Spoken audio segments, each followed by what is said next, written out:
La semana pasada comenzamos una serie llamada La Conquista, en donde vimos que Dios le hizo una promesa a Abraham y que la garantía o el juramento de que esa promesa sería realidad era Jesucristo y su resurrección. En Génesis 12:1 es cuando Dios le da la promesa a Abraham y le dice: y el Señor dijo a Abraham, vete de tu tierra, de entre tus parientes y de la casa de tu padre, a la tierra que yo te mostraré. Le prometió tierra. Haré de ti una gran nación. Le prometió una nación. Y te bendeciré. Engrandeceré tu nombre y serás bendición. Bendeciré a los que te bendigan. Al que te maldiga, maldeciré. En ti serán benditas todas las familias de la tierra. Dios le promete tres cosas a Abraham muy específicas. Le promete una tierra, como acabamos de ver. Le promete una nación y le promete bendición para él y para su familia. ¿Te has preguntado por qué Dios le prometió eso a Abraham? ¿Por qué no le prometió cualquier otra cosa?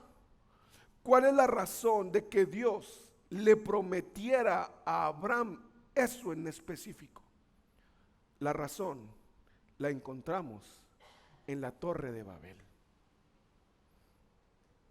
Génesis 11:1 dice: toda la tierra hablaba la misma lengua y las mismas palabras. Según iban hacia el oriente, hallaron una llanura en la tierra de Sinar y se establecieron allí. Y se dijeron unos a otros: vamos, fabriquemos ladrillos y cosámoslos bien. Y usaron ladrillo en lugar de piedra y asfalto en lugar de mezcla. Luego dijeron: vamos, edifiquemos una ciudad y una torre cuya cúspide llegue hasta los cielos, y hagámonos un nombre famoso, para que no seamos dispersados sobre la superficie de toda la tierra. Estos habitantes que estamos hablando eran descendientes de Noé después del diluvio. Eran descendientes de Noé que no se habían separado, que seguían con su grupo de amigos, con sus mismas tradiciones, con su misma lengua, con sus mismos hábitos. ¿Por qué es importante este dato? Porque es importante que mencionemos que eran descendientes de Noé y descendientes que no se habían separado. Recordemos, fue después del diluvio. Veamos qué fue lo que Dios le dijo a Noé después del diluvio. Génesis 9:1. Y Dios bendijo a Noé y a sus hijos y les dijo: sean fecundos y multiplíquense. ¿Y qué más? Y llenen la tierra. Algunos descendientes de Noé, unidos por el fuerte vínculo de un idioma en común, no se habían separado. A pesar del mandato divino de llenar la tierra, ellos no estaban dispuestos a obedecer. Ellos querían seguir con su mismo grupo, su capa cebollita de amistades, sus mismos hábitos, donde todos nos entendamos, donde todos entendamos los mismos chistes. ¿Para qué invitamos a alguien más? Tú y yo nada más aquí, hombre, puro cuadro chico. ¿Para qué nos dispersamos? Sí, eran fructíferos y se estaban multiplicando, pero no estaban obedeciendo. Y no es solo que no obedecieran, sino que basado en ese acto de rebeldía, estaban creando una fortaleza. Ellos sí estaban siendo fecundos y multiplicándose, pero no estaban multiplicando la tierra, llenando la tierra. ¿Sabes cuándo ves ese efecto muy parecido? En los grupos conexión. Cuando le dices, ya es tiempo de que se multipliquen. Y mis amigos, pues déjalos poquito. No, somos amigos. ¿Quién se va a ir para allá? Aquí estamos todos bien. Sí, fructíferos. Nos multiplicamos. Pero mi amigo, ¿a dónde se va a ir? Entendemos los mismos chistes. Es lo mismo. Es el mismo principio. Nada más yo y mis compas. No importa lo que Dios diga.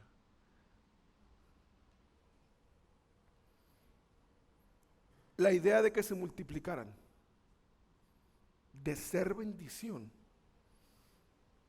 era para que otros lugares también fueran benditos.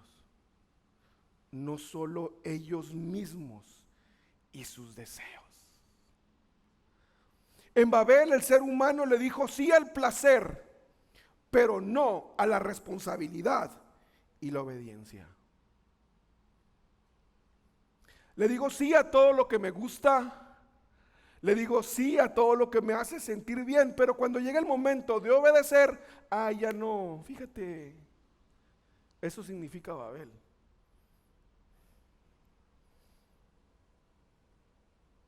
Edificar una ciudad o una torre no era un crimen, pero hacerlo para frustrar los consejos de Dios e impedir la bendición de otros era un acto insensato, malvado y ofensivo a Dios. La torre era considerada una maravilla del mundo, pero era un monumento dedicado a la gente misma, no a Dios. A veces nosotros mismos también nos construimos monumentos. Ropa costosa, casas grandes, automóviles de lujo, trabajos importantes, una figura de gimnasio de envidia, solo para hacernos famosos y llamar la atención. Y no es que estas cosas sean malas en sí, pero cuando basamos nuestra identidad, nuestra dignidad y nuestra autoestima en ellas, esas cosas están tomando el lugar de Dios en nuestra vida. ¿Dónde está nuestra autoestima? ¿Cuál es nuestra torre de Babel? ¿Sabes cómo es bien fácil identificarla?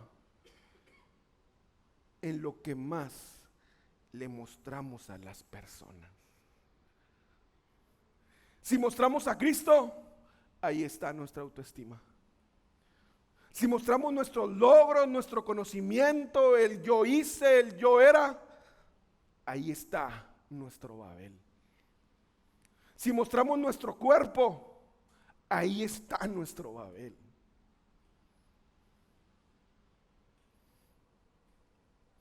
Versículo 5. Pero el Señor descendió para ver la ciudad y la torre que habían edificado los hijos de los hombres. Y dijo el Señor, son un solo pueblo y todos ellos tienen la misma lengua. Esto es lo que han comenzado a hacer. Y ahora, nada de lo que se propongan hacerles será imposible. Vamos, bajemos y confundamos ahí su lengua, para que ninguno entienda el lenguaje del otro. Cuando Dios dice, nada de lo que se proponga les será imposible, está diciendo que lo que ellos querían hacer era alcanzable, que era algo humanamente posible de hacer, que lo podían hacer sin ninguna intervención divina. Me recuerda las palabras de Pablo en 1 Corintios 6:12 cuando dice, todas las cosas me son lícitas, pero no todas son de provecho. Todas las cosas me son lícitas, pero yo no me dejaré dominar por ninguna. Podemos hacer cosas sin tomar a Dios en cuenta, pero eso no significa que nos convienen. no porque podamos hacer algo o tengamos el derecho de hacerlo, significa que a Dios le agrada. Versículo 8. Así el Señor los dispersó desde allí sobre la superficie de toda la tierra y dejaron de edificar la ciudad.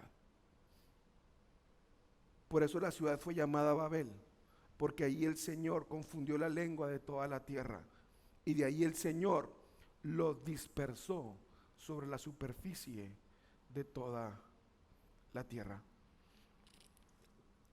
Hay ocasiones en nuestra vida cuando Dios interviene para mostrarnos un plan mucho mejor que el que nosotros tenemos. Y ese plan siempre será uno en el cual Dios interviene, donde lo dejamos participar. Dios no quiere que edifiquemos solo para nosotros mismos. Babel significa que el hombre quiere ser famoso para sí mismo sin tomar en cuenta a Dios. ¿Qué es lo que Dios quiere para nosotros? Veamos qué fue lo que le prometió a Abraham. Génesis 12:2. Haré de ti una nación grande y te bendeciré. Engrandeceré tu nombre. ¿Para qué? Y serás bendición. Yo te animo, cuando estudies la Biblia, te empieces a fijar qué conectores usa, porque eso le dará sentido a todo el párrafo. Aquí Dios dice: sí, engrandeceré tu nombre, serás famoso, tendrás esto, tendrás otra cosa. ¿Para qué? ¿Para hacer monumentos a mi persona? No, para que seas de bendición. Dios quiere que seamos famosos, conocidos, pero para bendecir a alguien más. Al dispersarse, Dios los estaba protegiendo de ellos mismos. Pero no solo hace eso, les promete darles una nación, vivir en un lugar específico, algo seguro, algo a largo plazo, y lo más importante, tener un solo Dios. La promesa en Abraham también es la reconciliación de lo que pasó en Babel, cuando quisimos ser grandes, pero sin Dios. Dios quería que Abraham fuera muy famoso por creerle a él, tan famoso de que Abraham fuera llamado el padre de la fe. Dime si esa no es una buena fama. Imagínate que tú seas famoso porque le crees a Dios. Wow. Pero toda promesa incluye un proceso.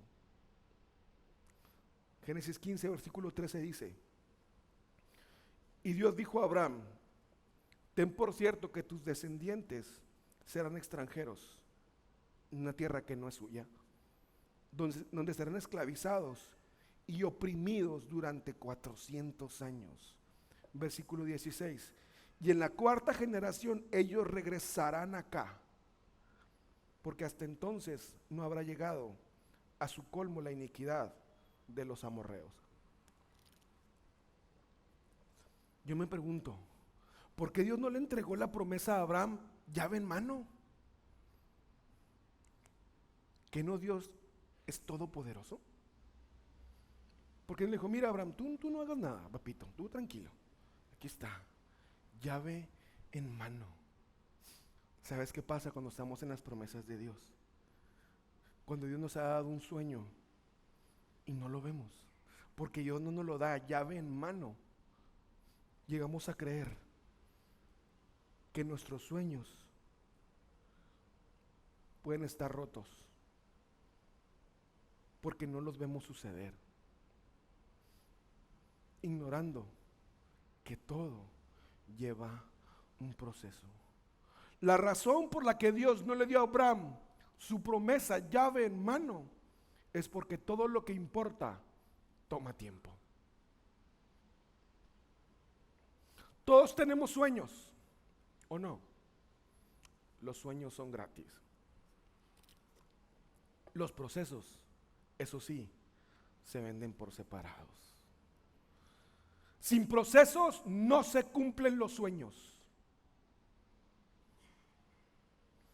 Efesios 4:12 dice: a fin de capacitar a los santos para la obra del ministerio, para la edificación del cuerpo de Cristo, hasta que todos lleguemos a la unidad de la fe y del pleno conocimiento del Hijo de Dios, a la condición de un hombre maduro, a la medida de la estatura de la plenitud de Cristo.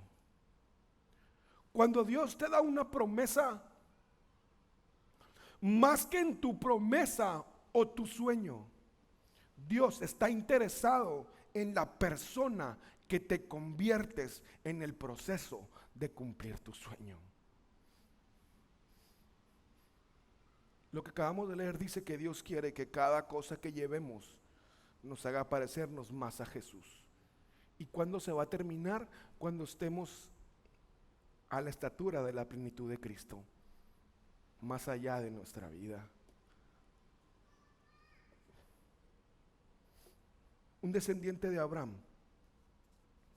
vivió en carne propia lo que significa los procesos de la promesa,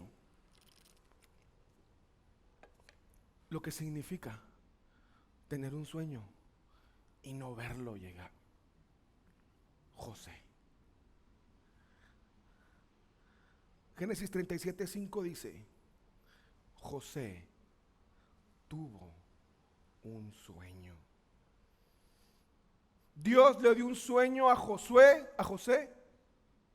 Mi hijo se llama Josué, por eso a lo mejor me equivoco seguido. Pero no le dio el proceso. Puso el sueño, no le dijo paso 1, paso 2, paso 3. No. Nunca le dijo cuál era el proceso. El Salmo 105 nos dice ese proceso. Nos dice lo que Dios no le dijo a Josué en su momento. Versículo 16. Y llamó al hambre sobre la tierra, quebró todo sustento de pan. Envió un hombre delante de ellos, a José, vendido como esclavo. Con grillos afligieron sus pies. Él mismo fue puesto en cadenas hasta que su predicción, su sueño, su promesa, se cumplió. Mientras su sueño, su predicción, su promesa, ¿qué es lo que no se cumplía? ¿Qué es lo que estaba pasando? La palabra del Señor lo puso a prueba. El rey envió y lo soltó. El soberano de los pueblos lo puso en libertad. Lo puso por señor de su casa y administrador sobre todos sus bienes. Yo te puedo apostar que si José hubiera conocido todo lo que implicaría su sueño, probablemente hubiera dicho que no. La historia de José, la historia del sueño que Dios le dio, comenzó en Canaán, que quiere decir un lugar bajo, un lugar donde no hay muchas herramientas, un lugar donde no hay muchas cosas de las que te puedas apoyar. No comenzó en un palacio.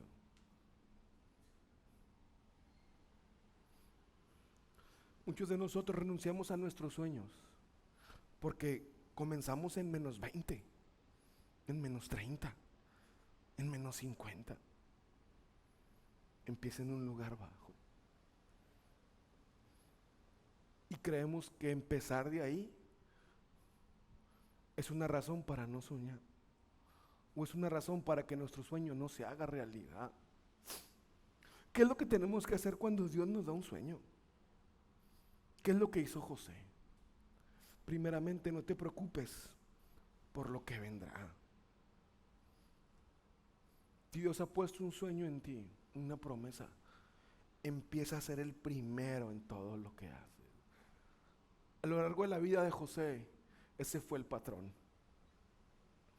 Sé el primero en todo lo que haces. Sé el primero en irte de lo que tengas que hacer. Pero sobre todo, sé el primero en servir. Sé el primero en perdonar. Sé el primero en dar. Sé el primero en amar. Vamos a ser probados y eso nadie lo quiere.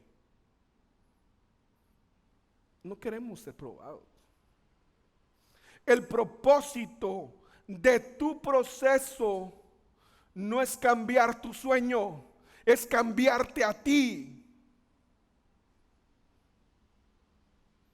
para que puedas estar preparado para lo que estás soñando.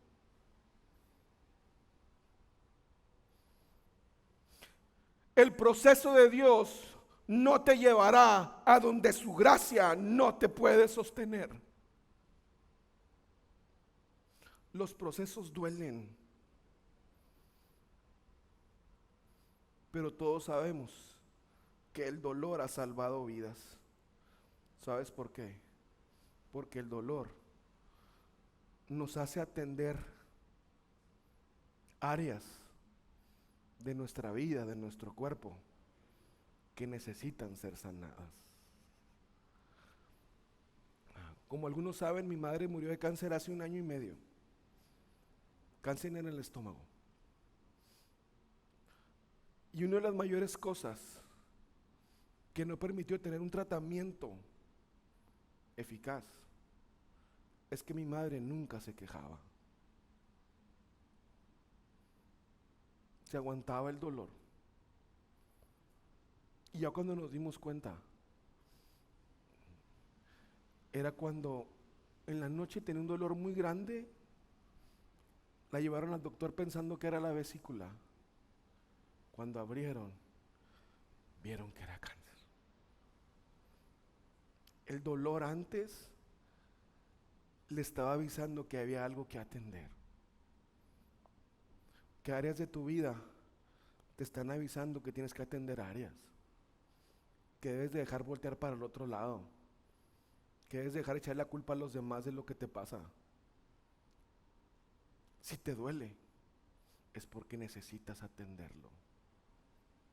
Si te duele, es porque necesitas pedir perdón. Si te duele, es porque necesitas perdonar.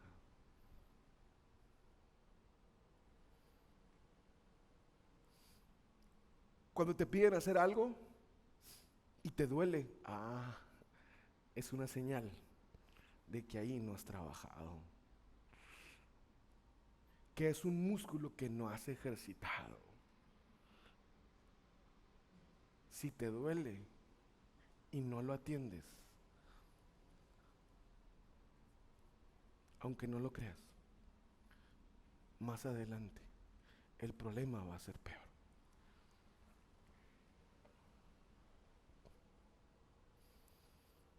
El proceso no hace la vida que sea más fácil. El proceso hace que nuestra fe sea más fuerte. Durante nuestros procesos Dios nos acompaña y Él nos muestra lo que tenemos que cambiar. Génesis 41:51 dice, hablando de José, al primogénito José le puso el nombre de Manasés, porque dijo, Dios me ha hecho olvidar todo mi trabajo y toda la casa de mi padre. Al segundo le puso el nombre de Efraín, porque dijo, Dios me ha hecho fecundo en la tierra de mi aflicción. Manasés quiere decir que Dios lo hizo olvidar los logros, lo hizo olvidar el trabajo, lo hizo olvidar el dolor de lo que había pasado.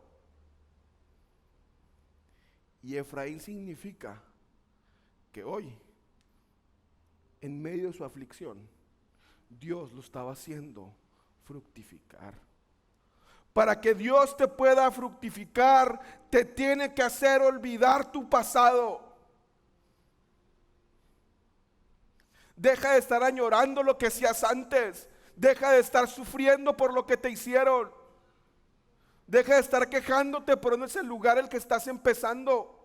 Olvida el pasado. Si tienes algo que arreglar, arréglalo, pide perdón, pero sigue adelante. Muchos de nosotros, como yo, no solo recordamos el pasado, sino que nos embarramos del pasado. Es que yo hice, es que yo, ya sabemos eso, ya. Hay gente que le han contado su testimonio a toda la iglesia, ya.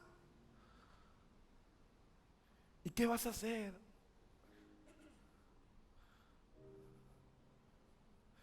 Cada vez que tú y yo vamos al pasado, ¿sabes qué está pasando? Estamos deteniendo el futuro.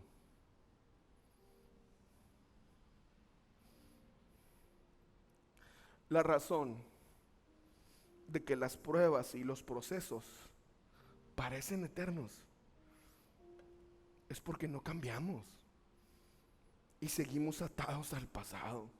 Y le decimos a Dios: Dios, soy tu mejor guerrero, ¿por qué me manda las peores batallas? No, hombre, si con lo menos te caes. Porque sigues haciendo lo mismo. Porque no cambiamos. Seguimos cayendo en lo mismo y pensamos que es Dios que nos manda batallas más fuertes. No, hombre, es lo mismo de kinder.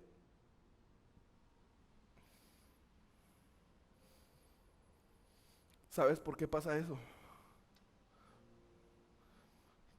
Porque los procesos nos los repetimos una y otra vez sin ver avance. Es porque se nos olvida que los procesos de Dios implican un cambio en nosotros.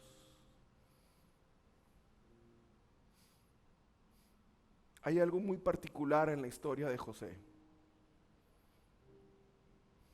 En cada etapa importante de José, ¿sabes qué estaba perdiendo cada vez? Su túnica. Génesis 37:3 dice: Israel amaba a José más que a todos sus hijos, porque era para él el hijo de su vejez, y le hizo una túnica de muchos colores. Cuento largo o corto. Josué recibe un sueño de Dios y se lo empieza a presumir a sus hermanos. Ahí hay algo de soberbia en José, pero es otro tema. Lo presume tanto que harta a los hermanos. No la iglesia, o sea, sus hermanos carnales. Lo hartan. Lo hartan porque era el preferido de su papá. Aquel que le ha dado una túnica de colores diferente. Total que los harta y dicen: ¿saben que ya nos cansamos? Vamos a matarlo. No lo hacen porque su hermano Rubén intercede por él. Y esto es lo que hacen. Lo venden como esclavo, le quitan la túnica y van y se la llevan al papá. Génesis 37:32. Entonces enviaron la túnica de muchos colores y la llevaron a su padre. Y dijeron: encontramos esto, te rogamos que lo examines para ver si es la túnica de tu hijo o no. Ahí está tu sueño. Ahí está lo que te hacía diferente. Ahí está tu sueño. Velo muerto.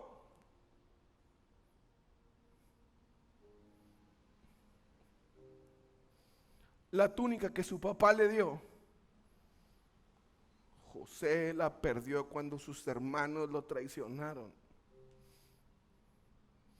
Habrá gente que te haga daño, que no camine junto contigo, que no piense igual que tú, pero que eso no te detenga. La promesa de Dios sigue estando ahí. Después, lo venden. Se vuelve excelente donde lo ponen. No andaba quejándose, ay, mi túnica de colores, ay, no, se pone a jalar, a trabajar. Se vuelve excelente que su amo le da la confianza.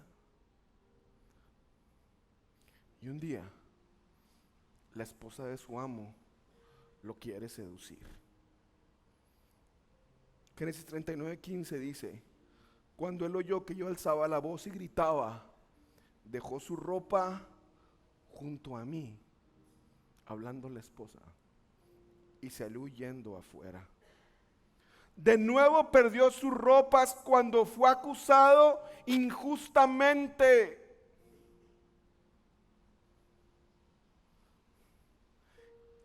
Señor, ¿y mis sueños?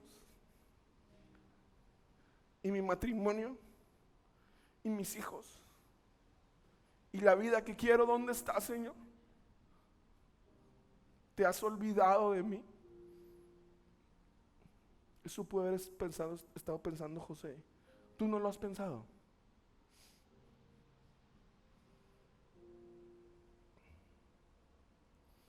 Después lo meten a la cárcel.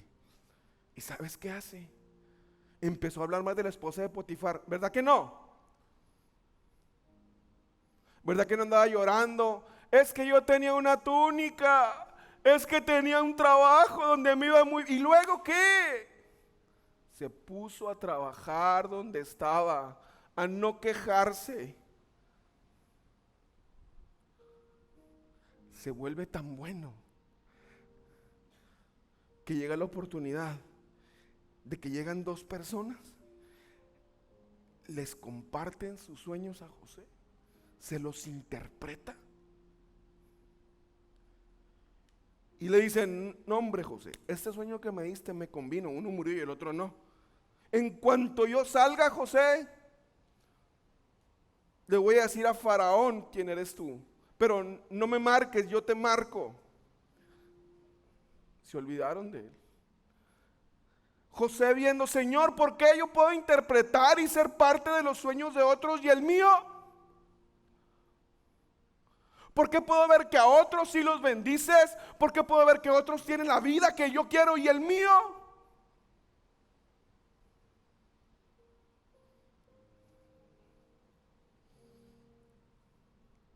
Le manda a hablar Faraón, le interpreta su sueño. ¿Y sabes qué pasa? Génesis 41:42. Y Faraón se quitó el anillo de sellar de su mano y lo puso en la mano de José. Lo vistió con vestiduras de lino fino y puso un collar de oro en su cuello. Ahora el faraón le está cambiando sus ropas de nuevo, de lino fino. Nada de lo que has perdido lo necesitas para tu futuro. Nada de lo que has dejado atrás le impide a Dios poder seguir bendiciéndote. A veces lloramos porque es que perdí esto, es que me quitaron. No, eso no detiene a Dios para bendecirte. Deja de vivir en el pasado.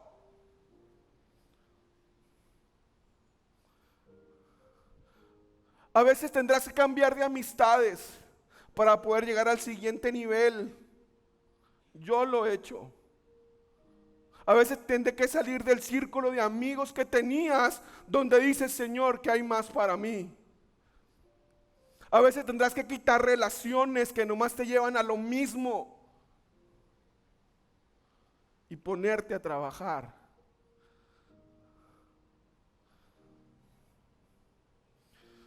No te preocupes tanto por lo que perdiste. Enfócate en lo que Dios te quiere dar.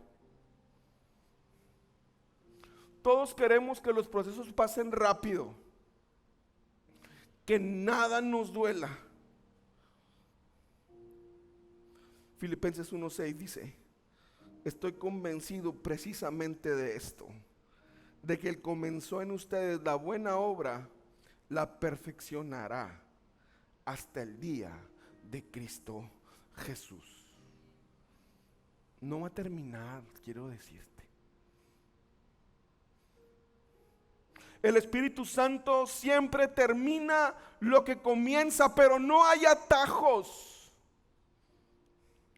Hasta que no tengamos la altura de Cristo Jesús, el Espíritu Santo siempre nos acompañará, pero no hay atajos.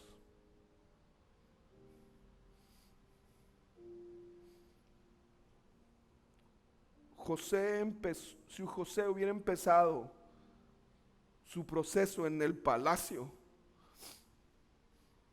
muchos de nosotros estaríamos descalificados, porque empezamos nuestro proceso no en las mejores condiciones.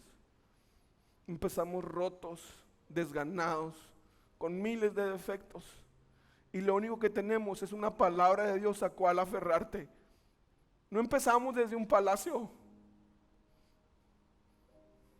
Obviamente todos queremos las mejores condiciones, las mejores situaciones, pero muchas veces lo usamos como pretexto para no ser los mejores, para no ser los primeros. Y hasta que no tengamos las condiciones, no hay condiciones necesarias, hay corazones dispuestos.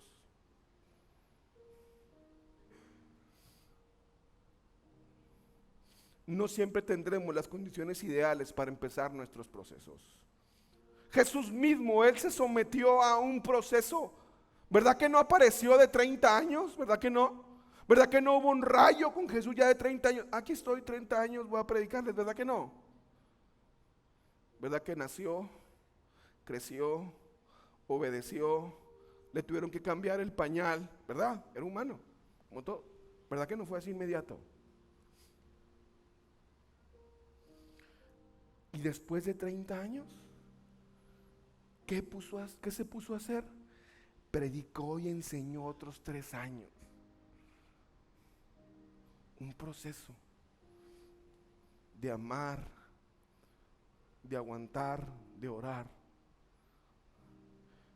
Y luego, incluso su resurrección, tuvo que esperar 3 días. Su proceso. 1 Pedro 1:5 dice: mediante la fe ustedes son protegidos por el poder de Dios para la salvación que está preparada para ser revelada en el último tiempo, en lo cual ustedes se regocijan grandemente, aunque ahora por un poco de tiempo, si es necesario, sean afligidos con diversas pruebas. ¿Para qué? Para que la prueba de la fe de ustedes, más preciosa que el oro que perece, aunque probado por fuego, su fe sea hallada, que resulta en alabanza, gloria y honor en la revelación de Jesucristo. Pero está diciendo, a lo mejor va a haber un tiempo donde pases por pruebas, pero ¿sabes para qué?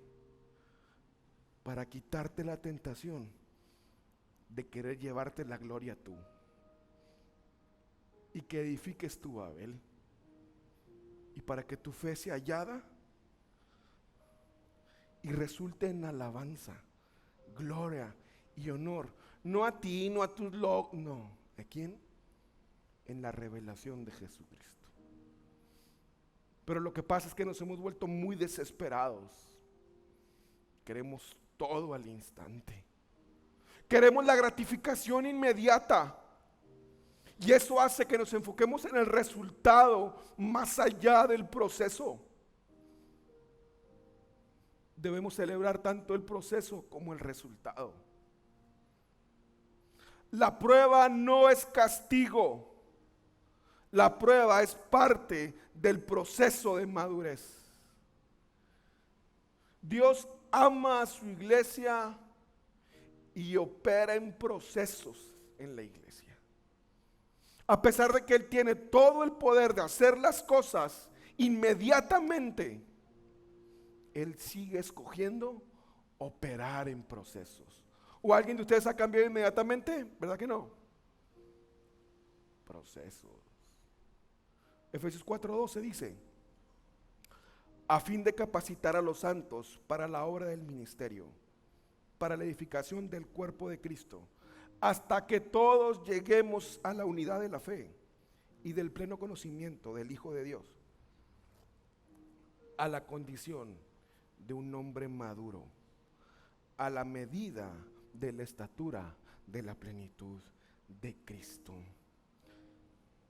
Dios escogió capacitar a su iglesia por medio de procesos. Y muchos de nosotros queremos que Dios nos capacite en base a milagros. No, pues qué fácil. Milagros existen y pasan, pero esos son milagros. No, hasta que pase el carro rojo con placa terminación 5. Eso no pasa. Hasta que venga el pastor y me hable no, eso no va a pasar. No vas a cambiar hasta que no empieces tu proceso. No hay milagros respecto a eso. En el carácter no hay milagros. Dominio propio no hay milagros. Todos tenemos la oportunidad de superarnos y te animo a que lo hagas. Supérate en cualquier área de tu vida. Sé el mejor en donde estás. Pero eso no puede reemplazar a Dios. ¿Qué torres hemos construido en nuestra vida? ¿Qué acciones hemos hecho para ser nosotros más famosos sin Dios? Para ser grandes sin Dios. Confundimos continuamente lo que es prueba y examen. La prueba no es igual a un examen. La prueba bíblica es la que te capacita, te refina, te hace madurar. Al contrario de un examen, que únicamente un examen te dice, ¿aprobado o no aprobado? Te pone una etiqueta, te pone una calificación. Pero si tú conoces al Señor como tu Salvador, ya eres aprobado. Ya eres amado. ¿Y quién contra ti? Esa es la diferencia. La prueba no es para ver que Dios cada rato esté pendiente de que aprobado, no. La prueba es igual a un entrenamiento. La prueba es un espacio seguro para que tú te desarrolles. La prueba es un espacio seguro para purificar tu fe. Es un espacio seguro donde Dios va a tratar contigo y te va a quitar todo eso que te ha impedido parecerte más a Jesús. La prueba es un espacio seguro para esperar mientras llegue el tiempo de la conquista. Ayúdame poniéndote de pie para orar por estos puntos y terminar. Señor, te pido que nos ayudes a identificar, Señor, qué áreas de nuestra vida son las que hemos rehusado, Señor, a ponerlas delante de ti y que tu palabra y tu presencia las transforme, Señor. Ayúdame a identificar en qué áreas, qué decisiones no te estoy tomando en cuenta. Y de la misma forma, Padre, ayúdame a pasar las pruebas que estoy pasando, Señor. Crea en mí, Señor, un espíritu de mansedumbre, Señor, de humildad ante las cosas que hoy me pueden estar pasando, Señor. Hazme empático con el dolor ajeno, Señor. Hazme empático ante las personas que también están pasando pruebas. Que tu Espíritu Santo no nos abandone, Señor. Que tu Espíritu Santo camine junto con nosotros con el único fin de parecernos más a ti, Señor. Queremos conocerte, queremos amarte, Señor. No rehuiremos al proceso de madurez. Tomaremos decisiones radicales a lo que tengamos que cambiar, pero ya no huiremos ni negaremos el dolor de áreas por las que hoy estamos pasando.